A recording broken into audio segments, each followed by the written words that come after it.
Every time our athletes walk into this weight room, they're going to be pushed to the max. Let's go! Let's go! The barbell hasn't changed in over 100 years. I can take a 25-pound plate, and we'll go out on the turf, and I'll have you hating life. We talk about straining your gut, pushing past that comfort level. I want a lot of energy. What better breeding ground is there for being a success in life than the weight room?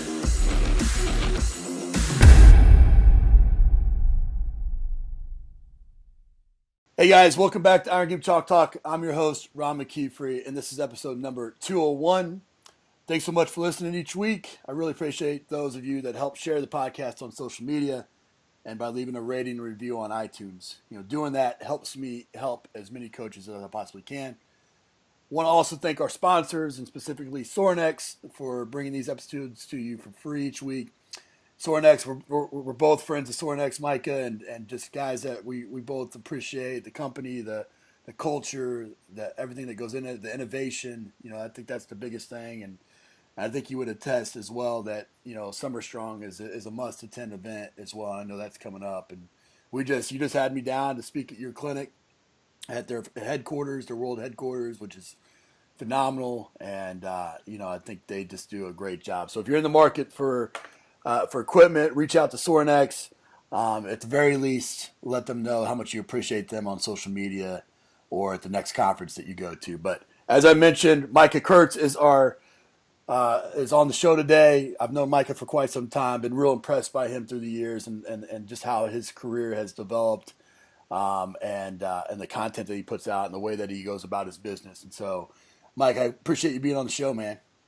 Oh, it's an honor to be on here. I mean, I'm a huge fan of yours and been following you for a long time. And like I told you before we got on the show, you and Mike Robertson's podcast are my go-to podcast. So to be on yours is an extreme honor. I appreciate that, man. Mike is the director of strength and conditioning at AC Flora High School down in Columbia, South Carolina. He's 2016 NSCA Strength Coach of the Year. I think they've had 12 state championships or more down there, and just a ton of success at an early, young age, and just the sky's the limit for this guy. But Micah, we all have that kind of origin story, the reason why we became a strength coach. What was that story for you? Yeah, I mean, I think like a lot of coaches, a lot of strength coaches. I mean, obviously, I fell in love with athletics at a very young age. And some of my biggest mentors were my PE teachers and my sport coaches. And I didn't really know much about being a strength coach and knew of that profession growing up in upstate New York. And so my biggest role models were my PE teachers and my coaches. And so I went to a small undergrad school in outside of Syracuse, New York. My major was physical education, and thought I wanted to be a PE teacher and coach. Got out, played football at that school as well. Fell in love with strength and conditioning. Got out and was the school's de facto strength coach while also being an assistant football, basketball, and baseball coach teaching PE. And that's when I really fell in love with the strength and conditioning and knew that's something that I wanted to really get into. So I sat down and studied for my CSCS, applied knew I had to start out as a GA, applied for GA positions all over the country, ended up getting to one at the University of South Carolina, and thought I wanted to be a collegiate strength coach and loved my experience there. But as I was finishing up, I got offered this position at AC Flora to basically create the school's first ever strength program, and thought I'd take this position and do it for a year or two. And now I'm in year 8, and I've just fallen in love with the process of really being able to mold these athletes from a very young age, not just as athletes and maximizing their potential in the weight room and in speed and agility, but just being able to be a positive role model. And I think that's what me and obviously you talk about that a lot, is that impact that you can make on kids' life, and that impact that you can make, especially on young kids, like at the high school level, is tremendous. And it's just something that we as strength coaches know there's really no better job in the world than being a strength coach. And it's really not because we get to be in the weight room and work out and push kids to work out, but it's that impact that we can make on these athletes by being around them all year. Well, that's absolutely right, and that's exactly why you've had the success that you've had, is because you've placed the athletes first, and you continue to do so. And you mentioned you were at Patterson High School there outside of Baltimore. You've been at University of South Carolina as a GA. You've been at AC Flora. You've done some work with Oak Hill. Out of all those experiences, what experience had the biggest impact on your career, and maybe what has helped you have the success that you've had? Yeah, I mean, obviously, I haven't been at that many places, and I still like to think I'm young in my career, and so just this whole process at AC Flora, coming from a GA at University of South Carolina, worked under some unbelievable strength coaches. Billy Anderson was my direct boss, who's the director of Olympic sports at South Carolina, unbelievable guy. Pat Moore was there, who's now gone on to, I guess now he's at South Florida. Yeah. With Charlie Strong, unbelievable guy, Dan Austin. So being able to learn from them, I mean, it was a tremendous opportunity. But still, and when you took over your own program at a very young age, I mean, you can have all the mentors and learn all that you want underneath them. When you start your own program, it's a whole nother can of worms. And so just taking this program that had never had a strength and conditioning program and being able to build it from scratch and make tons of mistakes along the way, but getting the kids to buy in to what I'm trying to do, getting the parents and the administration to buy in, being able to see it grow from year one to where it is now is just obviously it's been a huge impact on my career. And I've been looking back at my programs that I did when I first came into this school. I mean, I would never do them again. I'm lucky that I didn't injure people, or I'm lucky that somebody that really knew what they were doing didn't come in and say, "What in the world are you doing with this program?" But it worked in the beginning. And the main reason it worked is because, I mean, we place our athletes above everything else and really get them to buy into what we're trying to do. But just being, as I've gone through the years here, just getting the administration to buy into what we're doing, obviously the athletes to buy in, and now we brought in some of the community, and parents are participating in our workouts as well. And so this school and this athletic program has been awesome, where it's really a huge community atmosphere that's all focused on fitness and strength and conditioning. And we've included the faculty, the administration, the parents, the athletes, obviously the younger brothers and sisters of the athletes, and it's become a real culture of strength and conditioning and fitness, which has been awesome to see here. That's great. And that's exactly, I mean, I agree with you 100% that you don't really fully ever understand what it means to be a strength coach until you are the head strength coach, when you're designing the programs and you're having all the accountability goes to, you're the buck stops with you, and the vision casting and all that. And that's ultimately what, it ramps up your learning process in a big, big way. 100%. You mentioned some of the mistakes you made. What's been maybe the biggest mistake you made, and kind of how you learned from it? Yeah, I mean, I think the biggest mistake was when I started out. I mean, I wanted that program to be my own, and kind of felt like, hey, I don't want to go ask these guys that I don't really know, these other strength coaches, about how they do this or how they do this, and just not going out and asking and collaborating.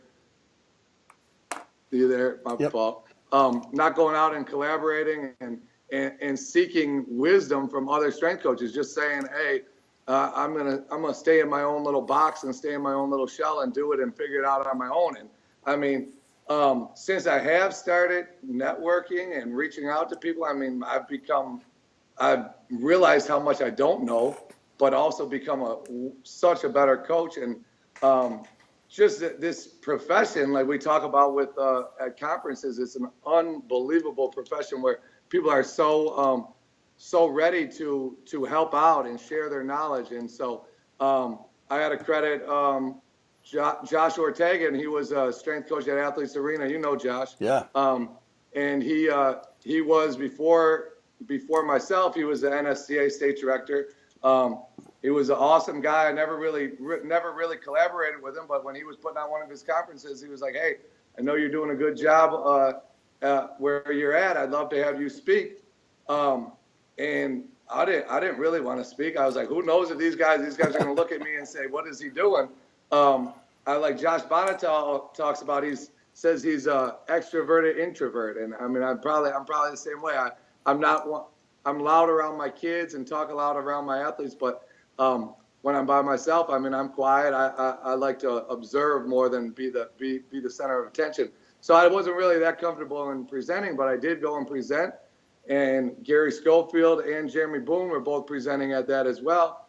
And I remember when I presented afterwards, Gary came up and he's like, hey, and I had already known Gary, just known about him. And Gary came up, he didn't know me, and he was like, that's an unbelievable presentation. He's like, love what you're doing. And ever since then, me and him, he's mentored me, and I've become a much, much better coach from that. And then getting more involved in the NSCA, and now in the National High School Strength and Conditioning Strength Coaches Association, just continuing collaborating and learning from those guys.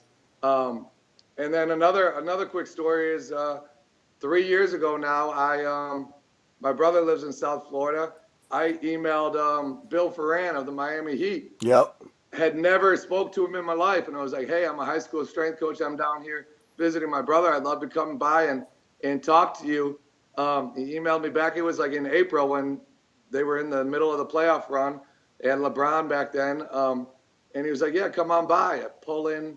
So he's like, park in the players' lot, come through. So I park in the players' lot. I'm parking my beat-up Chevy Impala next to these $300,000 cars. Tell the security guard, hey, I'm here. See Coach Ferran. He's like, yeah, go right on in. The weight room's 2 doors down on the right or whatever. Walk in, and LeBron's standing 5 feet away from me working out, and Coach Ferran takes me in his office and sat down and talked for like 2 hours about everything he's done for the past 25 years with the Miami Heat, and now he's been a resource of mine the past 3 years. So that's great. I mean, this has just been like the past 4 years that I really started reaching out and networking, and obviously the connections that I've made has made up me a 100% better coach. And I just wish when I first started out, I didn't go to conferences. I remember when I went to one of your conferences at University of Tennessee, and I just sat in the back. I just sat in the back and didn't say a word to nobody. And right. Now I wish, looking back, I had gone and really seek that knowledge from all those people that have much more knowledge than me. No, I've done the same thing. I remember the first NSCA conference I went to, I didn't say a word to anybody either, and yeah. When you can learn from other people's mistakes and you can learn from their wisdom, you can avoid a lot of the pitfalls that they've made, by sidestepping them in your own career. And I think that's so important. You're at a place now, a high school. It's not the easiest place to be a strength coach because you got athletes that play multiple sports. You have, coaches that maybe don't understand exactly what a strength coach does. You got parents that are maybe chirping in your ear about unrealistic expectations. What's the biggest challenge that you face at the high school level? Yeah, there's a lot of challenges for sure. And I like to think, knowing some of these strength coaches around the country, like Gary Schofield and Fred Eves and John Garish and Tobias Jacoby, it's one of the most challenging jobs, and some of those guys, I think, I'll put their knowledge and what they're doing against any strength coach in the country, because we got so many people from administration, from head coaches, from parents, and from outside coaches pulling the kids in all different directions. So I think just being able to communicate with what our goal and our core values and our mission of our strength program is, and being able to be open and being able to explain that and getting all those different components. Not just we don't have to just worry about getting our athletes to buy into what we're doing. We need to worry about getting the sport coaches to buy in, get the administration to buy in, get the parents to buy in, work with. I have some of my kids that go work with private coaches as well, and I encourage that as long as our programs match up. And right. So just being able to be open and communicative and get everybody to understand what the end goal is and get everybody to buy into what we're trying to accomplish in our strength program. I think that's the most difficult thing, with just because these kids are getting pulled in a million different directions, and just being able to get everybody to line up and see the same end goal. It's definitely a challenge. And then definitely with at the high school level, we have sport coaches, some that are in the school and some that are outside the school and some that have a lot of turnover every year. And so always having to be able to get that buy-in from your new coaches as well is always a challenge as well. Sure. Well, with each of those athletes playing multiple different sports and multiple different positions and things along those lines, I mean, how are you able, how do you structure your program so that you can meet the needs of each individual sport, each individual athlete, and do it in a way that logistically makes sense? Yeah. So so our administration has done a pretty good job of trying to match up the blocks, the training. We have 4 blocks each day, 4 90-minute blocks, and trying to there's a announcement going on in the back. Trying to get those the same athletes, the same sport athletes in the same class, but obviously it's a work in progress and it's not always perfect. But I like to think our program, we're training all of our athletes, no matter what sport they are, to be athletes. And so we have a unified program where we're really working on general movement skills, and we have basically the same core values as Gary Schofield. Well, number one, we want to protect the athlete. We don't want everything we do in the weight room. We want to make sure that we're protecting them from getting hurt on the field of play and not getting them hurt in the weight room. Number two, we want them to move well. So we're always going to work on mobility and stability and having proper movement patterns. And then number three, which I think is the most important after they move well in the high school level, is we want to get them stronger. For any sport they play, if they get strong, they're going to get faster. They're going to get more explosive. They're going to become better athletes in whatever sport they play. Then number four, we want them to move fast. So we're going to always incorporate some linear and reactive agility stuff in our program. And then number five, and I stole this right from, most of these are stolen from Coach Schofield, but number five, we want them to thrive. Everything that we do, everything they do, whether that's in their sport, whether that's in the weight room, whether that's in the classroom, whether that's being a brother, sister, son, daughter, we want them to maximize their potential in life. And we're going to teach those values in our program. But throughout our actual setup in our weight room, we're on a modified tier system, but their workout will be they can have progressions or regressions according to what training age they are. And we're blocks in the high school level, we're at blocks 1 through 4. So they're in block 1.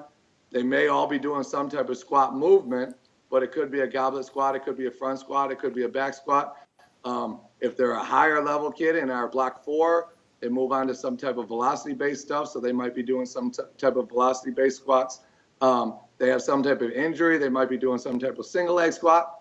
Our workout groups are set up in groups of 3, so a lot of our auxiliary movements are set up according to offset the demands of what sport they're playing if they're in season. So if it's a baseball guy in season, they may be, and we're on a modified tier system, like I said. But say it's a upper body focus, lower body focus lift, and that's squat day.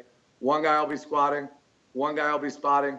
The third guy, according to what sport he plays, may be doing something to offset the demands of his sport if he's in season. So if it's a baseball guy, he may be doing some type of rear delt work. If it's a basketball guy, he's in season, he may be doing some type of posterior chain work just to offset all of the demands that they have on their quick start and stop and quick jumps. So a lot of our, I guess, sports specific stuff is tied into our auxiliary lifts, if that makes sense. Yeah, sure. No, it's great. What, I usually ask the question, I usually ask most of these questions, but I'm going to let you choose since we're going to try to stay on our 20-minute time limit here. But yeah. What do you think either makes you unique or it makes your program unique from anybody else out there? Yeah, I don't know if it makes me unique, but I mean, I think something that we've done and that we've been able to expand in the time that I've been here is we've really expanded, and I've really, in these past couple of years, really focused on expanding it from not just the high school level, and then and I guess year 3 and 4, we started bringing in 7th and 8th graders after school to try and just introduce them to the weight room. But now in the past few years, we've really expanded it to incorporate my training principles in the middle school in their PE classes. And then now we do something called fast camps, future athlete speed and strength training, all throughout the year with 4th through 7th graders. And so I'm been starting to get my hands and working on these kids, teaching them my athletic performance concepts, my dynamic movement prep, my basic squat and lunge and push up and pull patterns. Been able to teach these kids that from 4th grade all the way now. A lot of these kids are now coming up through the high school now.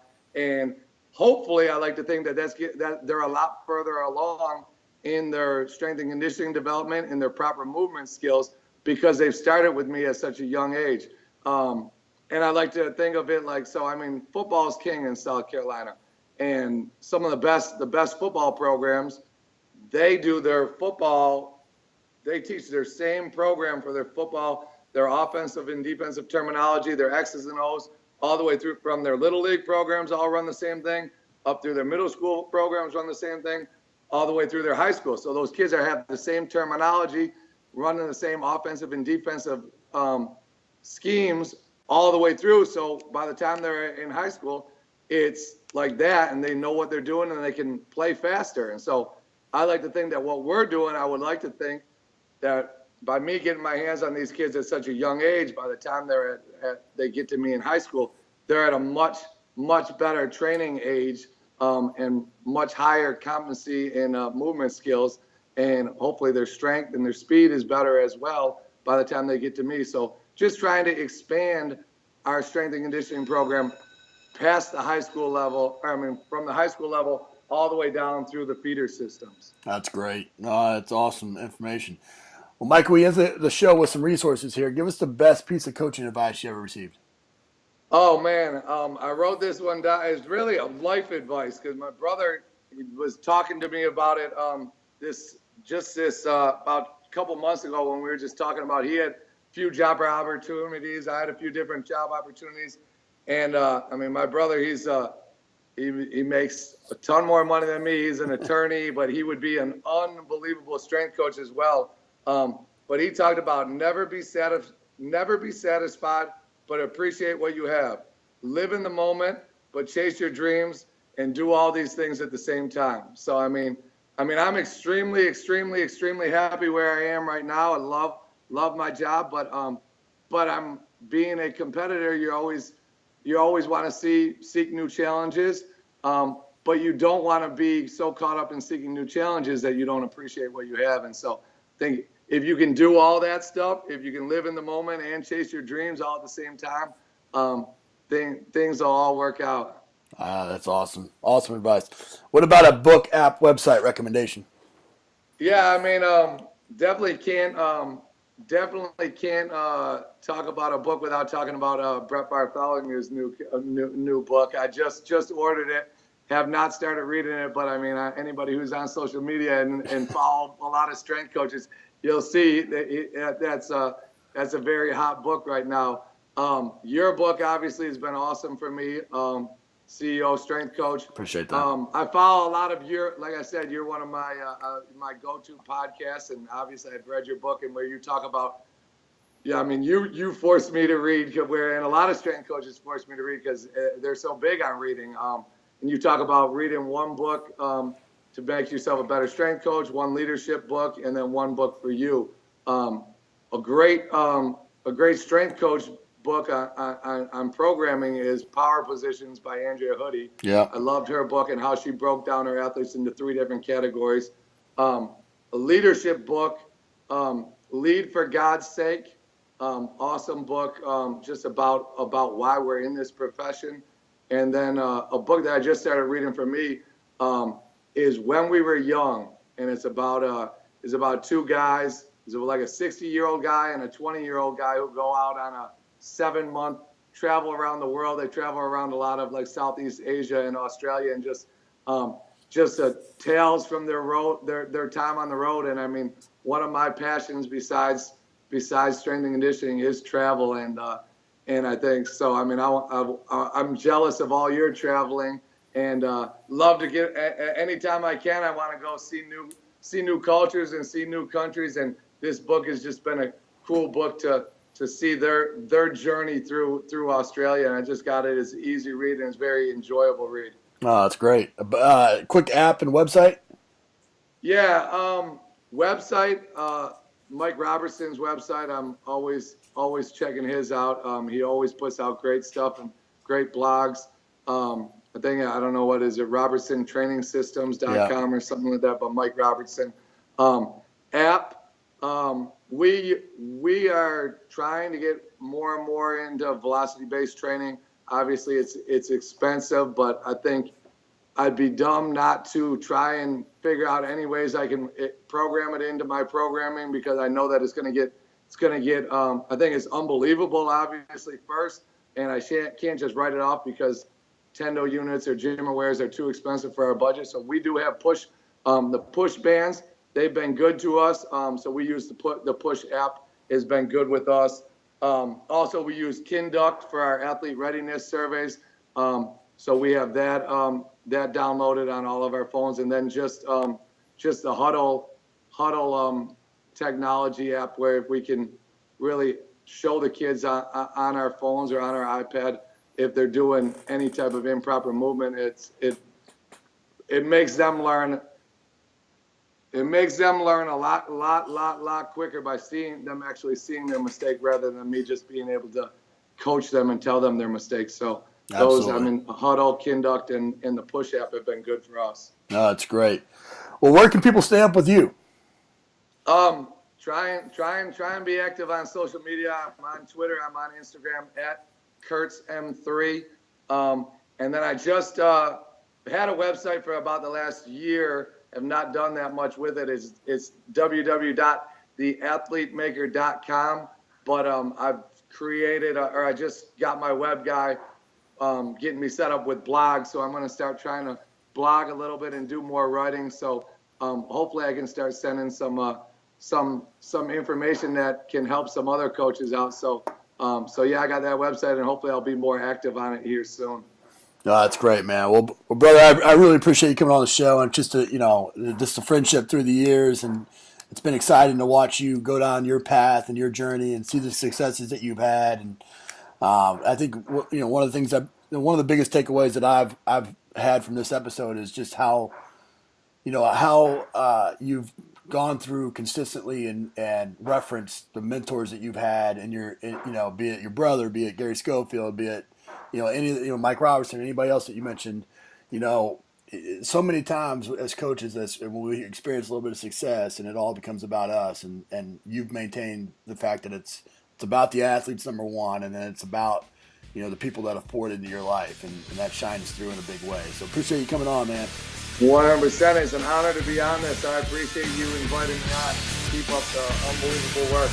That's it for this episode of Iron Game Chalk Talk. Thanks to this week's guest, as well as our sponsors, for bringing this episode to you for free. Make sure to check out ronmckeefery.com, where you can join our mailing list, find the show notes, including all the links and resources mentioned, and information about Coach McKeefery's other products. While you are there, please join Coach McKeefery in the comments section thanking our guest for sharing. If you haven't subscribed to Iron Game Chalk Talk on YouTube or iTunes yet, make sure to do so. Comments, ratings, and reviews are always welcome. Coach McKeefery can be found on Twitter at @RMcKeefery, on Facebook and YouTube at /Ron.McKeefery. That's it for this week. Be sure to check back next week for another great episode of Iron Game Chalk Talk.